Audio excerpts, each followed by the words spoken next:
So hello and welcome guys. आजको भिडियोमा चाहिँ हामीले यो जापानमा काम खोज्ने 5वटा तरिकाहरूको बारेमा कुरा गर्नेछौँ। अब तपाईहरुलाई थाहा नै होला, पहिला जस्तो काम पाउन त्यति सजिलो छैन अहिले जापानमा। यस्तो अवस्थामा चाहिँ हामीले कसरी काम खोज्ने भन्ने विषयमा चाहिँ आजको भिडियोमा हामी कुरा गर्नेछौँ। लास्टको दुईटा तरिका चाहिँ एकदम इम्पोर्टेन्ट छ, त्यसले गर्दाखेरि चाहिँ भिडियोलाई अन्तिमसम्म हेर्न नभुल्नु होला। जापानमा काम खोज्न सबभन्दा सजिलो तरिका भनेको चाहिँ चिने जानेको मान्छे अथवा आफ्नो सिनियर दाइ दिदीहरुसँग कन्सल्ट गर्ने। अब तपाईँ जापान आउँदै हुनुहुन्छ भनिसकेपछि तपाईको आफन्त अथवा कोही चिने जानेको मान्छे त जापानमा हुनुहुन्छ होला, पक्कै पनि हुनुहुन्न भने पनि आफू आउने गएको सिनियर दाइ दिदीहरु कोही हुनुहुन्छ कि हुनुहुन्न भनेर कन्सल्टेन्सीसँग कन्ट्याक्ट गरेर पनि तपाईँ यतातिरको दाइ दिदीहरुसँग कन्ट्याक्ट गर्ने। अब तपाईलाई चाहिँ केही सामानहरु नेपालदेखि आउँदाखेरि ल्याइदिनु छ भने म ल्याइदिन्छु, मलाई चाहिँ त्यहाँ आएर कामको लागि सपोर्ट गर्नु होला भन्ने, उहाँहरुसँग गएको अथवा सिटीको बारेमा बुझ्न खोज्ने। त्यस्तो गरियो भने चाहिँ पक्कै पनि तपाईलाई फाइदा पनि हुन्छ। र अब दाइ दिदीहरुसँग कन्ट्याक्ट गरेर उहाँहरुले आफूले काम गर्ने ठाउँमा सेवाखाइ गरिदिनु भयो भने चाहिँ यो जति जापानमा काम खोज्नलाई सजिलो तरिका अरु कुनै छैन। दोस्रो तरिका भनेको चाहिँ आफ्नो स्कुलको टिचरहरुलाई कामको लागि अनुरोध गर्ने। अब नेपालको कन्सल्टेन्सीहरुले चाहिँ तपाईहरुलाई के भनेर पठाएको हुन्छ भने चाहिँ एउटा काम चाहिँ स्कुलले खोजिदिन्छ, एउटा काम चाहिँ आफूले बाहिर खोजेर गर्ने हो। त्यसरी गरियो भने चाहिँ मजाले राम्रो कमाइ गर्न सकिन्छ भनेर पठाउनुहुन्छ उताबाट। तर यहाँ आएपछि माहौल त्यस्तो छैन। हाम्रो निहुङ्गो गएकोमा पनि धेरै कम्पनीहरुबाट चाहिँ त्यही गएकोमै आएको थियो कि त्यहीबाट चाहिँ आरुबाइतोको लागि हामीले एप्लाई गर्न सकिन्थ्यो, भनेको पार्ट टाइम जबको लागि एप्लाई गर्न सकिन्थ्यो। तर मैले चाहिँ दाइको सेवाखाइबाट गएको थिएँ, त्यताबाट युज गरिन। त्यसले चाहिँ स्कुलको सेन्सेहरुले सेवाखाइ गरिदिएको काम चाहिँ त्यसरी गरेको थिएँ। तर एउटा कुरा के छ भने तपाईको भाषा राम्रो छैन भने चाहिँ स्कुलले चाहिँ आजकल के भन्छ भने अलि 2-3 महिना चाहिँ भाषा राम्रो बना अनि बल्ल काम खोज्दिन हेल्प गर्छु भनेर त्यसरी पनि भन्दो रहेछन्। कुनै कुनै स्कुलले चाहिँ 3 महिनासम्म चाहिँ काम गर्न नमिल्ने भनेर नेपालदेखि नै कन्ट्र्याक्ट गरेर लिएर आउँदो रहेछन्। त्यो पनि तपाईले विचार गर्नु होला। यहाँ आएर तपाईले आरुबाइतो अथवा पार्ट टाइम जब सुरुमा गर्न मिल्छ कि मिल्दैन भनेर। मेरो 2-3 जना नागोयामा आएको भाइहरु छ, उनीहरुलाई चाहिँ सुरुको 3 महिना चाहिँ तिमीहरुले काम गर्न पाउँदैनौ, पार्ट टाइम जब गर्न पाउँदैनौ भनेर नेपालदेखि नै कन्ट्र्याक्ट गरेर ल्याएको रहेछ। त्यस्तो भइसकेपछि त यहाँ आएर काम गर्न पाइएन। त्यसले गर्दाखेरि चाहिँ त्यो पनि बुझेर आउनु होला। तेस्रो तरिका भनेको चाहिँ अलिकति नेटवर्किङ बढाउने, अलि सोशल हुने के। अब हामी त कलेज त जान्छौँ भनेको गएको जान्छौँ, गएको सकेपछि घर आइन्छ, घर आएर अब काम छैन भनेपछि तपाईँ घर आएर धुनधुन्ती बस्ने होइन कि सेम्पाई दाइदीहरुसँग यसो कन्ट्याक्ट माग्ने, बोल्न खोज्ने, आफू जानुपर्ने हुन्छ कि। कसैले तँलाई काम छ यस्तो ठाउँमा ला भनेर ल्याइदिने होइन। त्यसले गर्दाखेरि चाहिँ आफूले बारम्बार सेम्पाई दाइदीहरुलाई रिक्वेस्ट गर्ने, आफ्नो समस्या बताउने। मैले नेपालबाट ल्याएको पैसा सकिने लाग्यो, यस्तो भयो, मैले यति ऋण खोजेर आएको, कामको लागि केही हेल्प गरिदिनु पर्यो भनेर आफ्नो समस्या बताइसकेपछि अनि बल्ल उनीहरुले बुझेर काम खोजिदिने चान्स बढी हुन्छ। होइन अब काम एकचोटि भन्ने उसले इग्नोर गर्यो भनेर आफू हिरो भनेर आफूले चाहिँ अलि ठुलो पल्टिने गर्ने, त्यस्तो गर्न चाहिँ हुँदैन यहाँ आएर। किनभने आफू जति सानो भयो त्यति आफूले धेरै अपर्च्युनिटीहरु पाउने चान्स हुन्छ। त्यसले गर्दाखेरि चाहिँ त्यसरी सोशलाइज हुने पनि काम गर्नु होला। अब अरु चिनेको छैन भने पनि बोल्ने, घर कहाँ हो, यसरी यताउता के गर्दै हुनुहुन्छ, कहाँ काम गर्दै हुनुहुन्छ भनेर सोध्ने। म पनि यस्तो यस्तो भयो, काम पाएको छैन, रुममा बसिरहेको छु, यस्तो यस्तो भयो भने आफ्नो समस्या बताइसकेपछि त कसो एउटा न एउटाले त लगाइदिइहाल्छ।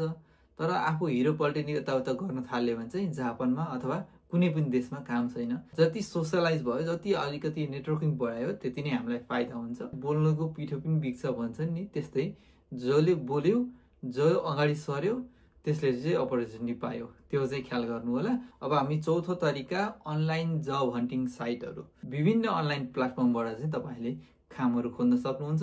केही अलिकति फेमस अनलाइन प्लेटफर्महरुको बारेमा म बताउन गइरहेको छु। एउटा रह्यो टाउन वर्क भन्ने छ, अर्को रहेको छ यो स्याफुरु भन्ने छ, गाइजिन पोर्ट भन्ने छ, अर्को माइनामी बाइतो भन्ने छ। अहिले चाहिँ हामीले निहोन आरुबाइतो भन्ने वेबसाइटबाट पार्ट टाइम जबको लागि एप्लाई गरेर हेर्नेछौँ। सुरुमा चाहिँ गुगलमा गएर निहोन आरुबाइतो सर्च गर्नु होला। निहोन आरुबाइतो part time job for foreigners in Japan भनेर लेखेको छ, यसमा क्लिक गरौँ। यसमा क्लिक गरेपछि यस्तो डिस्प्ले आउँछ है। यहाँ चाहिँ हजुरले किवर्डबाट सर्च गर्न पनि सक्नुहुन्छ, अथवा हजुरले आफ्नो बसेको प्रिफेक्चर भनेको हजुर कुन ठाउँमा बस्नुहुन्छ है त। मानौँ हजुर टोकियो भयो भने चाहिँ हजुरको सिटी टोकियो भयो र हजुरको टोकियोको मेन ठाउँ सिन्जुकु वार्ड अहिले चाहिँ यो टोकियोको सिन्जुकु वार्ड भन्ने एरियामा चाहिँ काम खोज्दैछौँ है त हामीले। अहिले चाहिँ जे पाइन्छ त्यसको लागि खोज्दैछ। सो सबैमा टिक लगाए है नि त। अब हजुरले कन्भिनियन्स स्टोरको मात्र खोज्दै हुन्छ भने कन्भिनियन्स स्टोरको मात्र टिक लगाउन सक्नुहुन्छ। अहिले चाहिँ मलाई जुन काम भए पनि हुन्छ भनेर चाहिँ यहाँ खोजेको छु। सो अब कामको लागि यसबाट सर्च गरौँ है त। सर्च जब गरेपछि यहाँ चाहिँ कन्भिनियन्स स्टोरको काम देखेँ, एउटा रेस्टुरेन्टको काम होइन, कन्भिनियन्स स्टोरको रेस्टुरेन्ट यस्तै कामहरू धेरै देखियो होइन। यीमध्ये आफूलाई चाहिँ केमा काम गर्न मन लाग्छ, आफूलाई कुन टाइममा काम गर्नुपर्ने छ है, त्यो चाहिँ टाइम अनुसार मिलाएर चाहिँ एप्लाई गर्न सक्नुहुन्छ। मानौ हामीले अब यो 7-11मा एप्लाई गर्दैछौँ कन्भिनियन्स स्टाफको रूपमा होइन। यसको लागि भ्यू डिटेल गरे पनि हुन्छ, सिधै एप्लाई अनलाइन गरे पनि हुन्छ है त। एप्लाई अनलाइन गरौँ। यहाँ चाहिँ जब डिस्क्रिप्सन चाहिँ यहाँ छ, वेजमा चाहिँ 1050 देखि 1100 रुपियाँ रहेछ पर आवर डेको है। यो चाहिँ जापानिज लेभल चाहिँ डेली कन्भर्सेसनल जापानिज भनेर लेखेर छ। यसमा हजुरले सामान्य जापानिज जाने पनि हुन्छ। वर्किङ आवर चाहिँ यहाँ रहेछ। यहाँ चाहिँ रिक्वायरमेन्टमा चाहिँ इन्टरनेसनल स्टुडेन्ट्स आर वेलकम भनेर लेखेर छ र अनुभव नभए पनि एप्लाई गर्न मिल्दो रहेछ। सो अब हामीले यहाँ एप्लाई नाउ गरौँ है त। यसलाई चाहिँ ओके गरिदिउँ। अनि यसमा चाहिँ आफ्नो पर्सनल इन्फर्मेसन भर्नुपर्छ। सुरुमा चाहिँ नाम, कुरिगानामा आफ्नो नाम, अनि सेनगापी भनेको डेट अफ बर्थ, अनि सेवेच भनेको दान्से हो कि जेउसे, जेन्ट्स हो कि लेडिज हो, अनि फोन नम्बर, मेल एड्रेस। अनि यहाँ चाहिँ अहिले चाहिँ हजुर के गरिदिनुहुन्छ, कुन दाइगाक्से हो कि सेनमन गएको विद्यार्थी हो कि के हो। यहाँ चाहिँ हजुरले निहोङ्गो गएको विद्यार्थीहरू हुन्छ भने चाहिँ सुनोता गर्ने। यसबाट चाहिँ चुकी यसुजु भने नेक्स्ट गर्दै गएपछि हजुरले चाहिँ एप्लाई गर्न सक्नुहुन्छ। सो यसै गरी तपाईँले अन्य अनलाइन प्लेटफर्महरूबाट पनि यो जबको लागि चाहिँ एप्लाई गर्न सक्नुहुन्छ। र जापानमा काम खोज्ने 5औं तरिका भनेको चाहिँ यो कन्भिनियन्स स्टोर अनि यो सुपर मार्केटहरू अनि यो रेस्टुरेन्टहरूको बाहिर चाहिँ पम्पलेटहरू टाँगेको हुन्छ, आरुबाई त बसियो भनेर। त्यहाँ चाहिँ यति बजेदेखि यति बजेसम्मको भ्याकेन्सी छ, यतिजनाको भ्याकेन्सी छ, 1 घन्टाको तपाईँलाई यति मिल्छ भनेर त्यहाँ सबै डिटेल राखिदिया हुन्छ, फोन नम्बर पनि राखिदिया हुन्छ। त्यो फोटो खिच्ने, घर आउने, अनि तपाईँले गएर आएर फोन गरे पनि भयो। तर तपाईँको टाइम छ भने चाहिँ त्यही बेलामा नै पसलमा छिरेर तेन्चेउसँग कुरा गरेर चाहिँ मलाई आरुबाई तोगा होसिदेश भनेर भन्ने, आरुबाई तो सागास्ते इमास भनेर भन्ने। त्यसरी भनिसकेपछि उनीहरूले छ भने चाहिँ छ भन्छ, छैन भने चाहिँ छैन भन्छ। त्यसरी चाहिँ त्यहाँ छ भने चाहिँ ठिकै छ, जानुभयो, यति दिन यो दिन त डिरेक्सियो भनेको सिभी लिएर आइज इन्टरभ्यूको लागि भनेर बोलाउँछ। छैन भने अर्को ठाउँमा एप्लाई गर्न सक्यो। मैले पनि सुरुको कन्भिनियन्सको काम गर्दाखेरि चाहिँ त्यस्तै गरेको थिएँ। तर मैले सुरुमा जापान आउँदाखेरिको काम चाहिँ सेम्पाई दाइले लगाइदिनु भएको थियो। तर पछि मैले कन्भिनीको काम गर्न खोज्दाखेरि चाहिँ के भएको थियो भने बाहिर चाहिँ कन्भिनीको बाहिर पोस्टर टाँगेको थियो बस्युच्यु भनेर। अनि म त्यही बेलामै भित्र छिरेर तेन्चेउ खोजेँ। तेन्चेउ खोज्दा तेन्चेउ थिएन, तर तेन्चेउभन्दा अलिक तलतिरको फुकु तेन्चेउ हुन्छ नि, ऊ चाहिँ थियो। मैले आरुबाई त हरिमासका, आरुबाई त बस्यो साढे तेमासका भनेर सोधेँ। अनि सोद्धाखेरि चाहिँ उसले चाहिँ छ न छ, तर केही छ कि छैन भनेको चाहिँ एक्सपिरियन्स छ कि छैन भन्यो। एक्सपिरियन्स त छैन, तर अरू काम गरेको अनुभव छ भनेर भने। त्यसपछि चाहिँ उनीहरूले इन्टरभ्यूको लागि कहिले आउनु भ्युजस भन्यो। अनि 1 हप्तापछि म इन्टरभ्यूमा गएँ। इन्टरभ्यूमा डिरेक्सियो भनेको चाहिँ जुन सिभी लिएर गएँ। अनि त्यहाँ गएर इन्टरभ्यू दिएर पास गरेर काम गर्न सुरु गरेँ। सुरु गर्दाखेरि चाहिँ सुरुमा मलाई चाहिँ 1 घन्टा 2 घन्टा, कहिले 2 घन्टा, कहिले 3 घन्टा यस्तै दिन्थ्यो कि।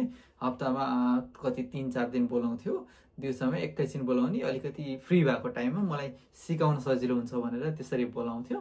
त्यही सामानहरू यताउता मिलाउने त्यस्तै गरेर मैले पनि कन्भिनीमा काम सुरु गरेको। र पछि लगभग मैले 3 वर्ष जति चाहिँ कन्भिनीमै गरेँ। त्यसरी पनि तपाईँले गर्न सक्नुहुन्छ। तपाईँले चाहिँ अब त्यो पम्पलेट बस्युच्युको पम्पलेटमा भएको फोन नम्बरमा डाइरेक्ट कल गर्न पनि सक्नुहुन्छ। अब फोन गर्न खासै मेसो पाउनुहुन्न, सुरुमा मेसो पाइँदैन, भाषा राम्रो हुँदैन। त्यतिको फोन गर्न सक्ने भयो भए त यो भिडियो पक्कै पनि हेर्नुहुन्न थियो होला। तर तपाईँले फोन गर्ने कसरी भनेर जान्न चाहनुहुन्छ भने चाहिँ मैले जापानमा कामको लागि कसरी फोन गर्ने भनेर एउटा भिडियो बनाएको छु। त्यो भिडियोको लिङ्क चाहिँ म तल डिस्क्रिप्सनमा राखिदिन्छु, त्यो चेक गर्न सक्नुहुन्छ। अब चाहिँ बोनस टिप्सको बारेमा कुरा गरौँ। बोनस टिप्समा चाहिँ हजुरको नजिकै नेपाली रेस्टुरेन्टहरू कुनै छन् भने चाहिँ त्यहाँ गएर पनि कामको लागि बुझ्न सक्नुहुन्छ। त्यही रेस्टुरेन्टमै उनीहरूले काम दिन नसके पनि कति रेस्टुरेन्टको मालिकहरू चाहिँ यहाँ भाकेन जस्तो गरेर पनि बिचमा मध्यस्थता भएर बसेका हुन्छन् अनि त्यसरी बसेका मान्छेलाई चिनेका पनि हुन्छन् कति होइन।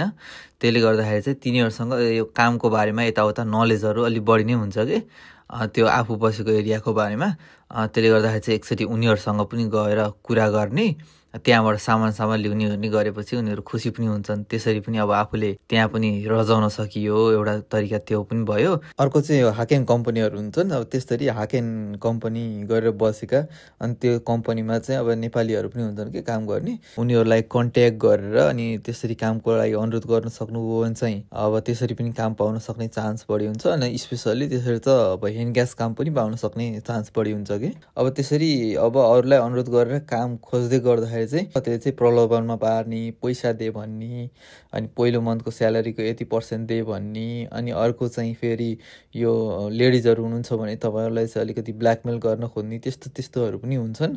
ती मान्छेहरूसँग चाहिँ एकदम सजग भएर चाहिँ आफू अगाडि बढ्नु होला। प्लस यदि तपाईँहरू अभिभावक हुनुहुन्छ अनि तपाईँको छोरा अथवा छोरी जापानमा पढ्न आउँदै हुनुहुन्छ भनिसकेपछि तपाईँले चाहिँ उनीहरू आएको सुरुमै चाहिँ किन अझैसम्म पनि काम नगरी बसेको, काम गर्न नपाइने भए त्यत्रो ऋण काटेर किन जानु पर्थ्यो भनेर त्यसरी आफ्नो छोराछोरीलाई चाहिँ टर्चर दिने काम चाहिँ नगर्नु होला प्लिज। उनीहरूले यहाँ आएर उनीहरूले पनि आफ्नो तरिकाबाट मिहिनेत गरेकै हुन्छन् काम खोज्नको लागि। तर तपाईँले चाहिँ नआत्तियो, काम पाइहाल्दा त नि बिस्तारै किन आत्तिन पर्यो, अझै समय भर्खर त आएको हो भनेर यसरी हौसला दिनुभयो भने चाहिँ पक्कै पनि उनीहरूलाई पनि प्रेरणा मिल्छ र अनि उनीहरू कन्सन्ट्रेट भएर काम खोज्न अलिक सजिलो हुन्छ। होइन तपाईँले चाहिँ अलिकति त्यस्ता दुःखका कुरा गर्नुभयो भने चाहिँ उनीहरूको मनोबल गिराइदिने काम गर्नुभयो भने चाहिँ पक्कै पनि यहाँ आएर उनीहरूलाई पनि डिप्रेस्ड हुने, काम पाइएन भन्दै सोच्दै बस्ने, तर काम पाउनको लागि के गर्नुपर्छ भन्ने कौदो भन्छ त्यसलाई चाहिँ, त्यो एउटा स्टेप चाहिँ चाल्न नसक्ने अवस्था हुनसक्छ। त्यसले गर्दाखेरि चाहिँ तपाईँहरू अभिभावक हुनुहुन्छ भने पनि उनीहरूलाई हौसला प्रेरणा दिँदै जानु होला। र यदि तपाईँ विद्यार्थी हुनुहुन्छ भने पनि काम खोज्नको लागि कस्तो कस्तो भाषाहरू चाहिन्छ, हामीले के गर्नुपर्छ, कस्तो ठाउँमा झुक्नुपर्छ, कस्तो ठाउँमा के गर्नुपर्छ भन्ने कुरा राम्रोसँग बुझेर अगाडि बढ्नु होला। एकपटक एआईसँग पनि सजेसन लिएर हेरौँ है त। सुन्नुहोस् न, लास्टै दुःख पर्यो, जापान आएको लगभग 1 महिना पनि हुन लाग्यो, काम पाएको छैन होइन। नेपालबाट ल्याएको पैसा पनि सकिन लागिसक्यो। अब यहाँ जापानमा काम खोज्न चाहन्छु, कसरी खोज्ने होला लौ न, सिकाइदिनु पर्यो। तपाईलाई काम खोज्नका लागि केही उपायहरू छन्। पहिलो, जापानी भाषा सिक्न महत्त्वपूर्ण छ। भाषा जानले तपाईलाई साक्षात्कारमा र काम खोज्नमा मद्दत गर्नेछ। अर्को, विभिन्न रोजगारीको साइटहरूमा जानुहोस्, जस्तै इन जापान र गेजिन पद, जहाँ तपाईले अंग्रेजी र जापानी दुवैमा काम खोज्न सक्नुहुन्छ। के तपाईसँग कुनै विशेष क्षेत्र छ जसमा तपाई काम गर्न चाहनुहुन्छ? विशेष क्षेत्र त त्यस्तो छैन, तर रातिमा काम गर्न पाए अझ सजिलो हुने थियो। रातको काम पाउन सजिलो हुन्छ। धेरैजसो व्यवसायहरू जस्तै रेस्टुरेन्ट, बार र गोदाममा रातको कामको आवश्यकता हुन्छ। तपाईले स्थानीय कामका पृष्ठहरू जस्तै part time jobs in Japan check गर्न सक्नुहुन्छ। त्यहाँ विशेष गरी रातको समयको लागि कामको अवसरहरू पाउन सकिन्छ। के तपाईले कुनै साइटमा खोजी गर्नु भएको छ? हजुर, मैले यो टाउन वर्क भन्ने साइटमा चाहिँ खोजेको थिएँ। त्यहाँ खोजेर मैले धेरै पटक फोन गरेर मैले कामको लागि अनुरोध गरिसकेँ, तर उताबाट काममा बोलाएकै छैन। अब त्यो बाहेक अरू कसरी चाहिँ खोज्ने होला, लास्टै आपत पर्यो, लौ न सिकाइदिनु पर्यो।